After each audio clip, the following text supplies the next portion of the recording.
I'm here with Mr. Adamson, and I'm just going to talk to him about his caucus experience last night. So have you caucused before, obviously? Yes, I have. This would be even though I grew up in Iowa, I taught out of the state for a while, so my first caucus here was in 1980, so ever since 1980, yes. Okay. And what precinct were you in last night? Ankeny 7. Okay. And where was your caucus location at? It was in the South Band Room at the high school. Okay. And did you go to the Democratic or Republican caucus? Went to the Democratic Caucus. And which candidates were viable in your caucus? There were about 192 people there total, Okay. so it took 29 to be viable. Mm-hmm. And because we had 6 delegates, and Okay. if you have more than 5 delegates, it was 15% of the total people there. And just Obama and Clinton and Edwards were viable. There were people standing for Richardson and Biden, but after the evening went along for a while, they joined the other groups. Did everyone join a group, and did anyone leave or go uncommitted? No one left in ours. I know in some of them, some of the people left and refused to Right. leave their candidate, but all of ours redistributed. And how many delegates did each candidate end up getting? In our particular precinct, we had 6 delegates total. 3 went to Obama, 2 for Edwards, and 1 for Clinton.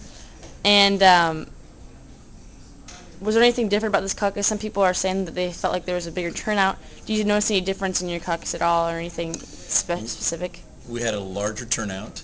I noticed that the candidates' supporters seemed to be identifiable in that the Clinton supporters seemed to be maybe in their 45 and older.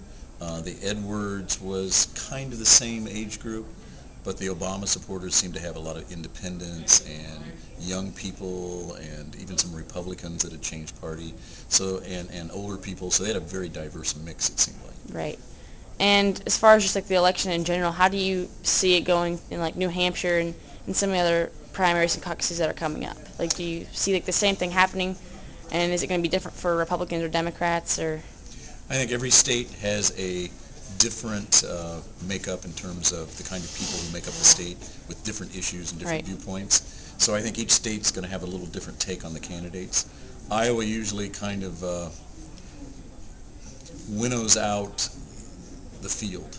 So now we probably have a smaller field that's going into New Hampshire Tuesday. Yeah, because I believe Biden and Dodd have dropped out as of last night. Exactly. And then do you see the Democrat candidates or the Republican candidates more likely to, continue to like have the same numbers, or which ones do you see fluctuating in different caucuses? Like, do you think the Republicans are going to have a tougher time keeping at the top as far as Huckabee, or do you think maybe like Obama's going to have a better chance to continue his streak?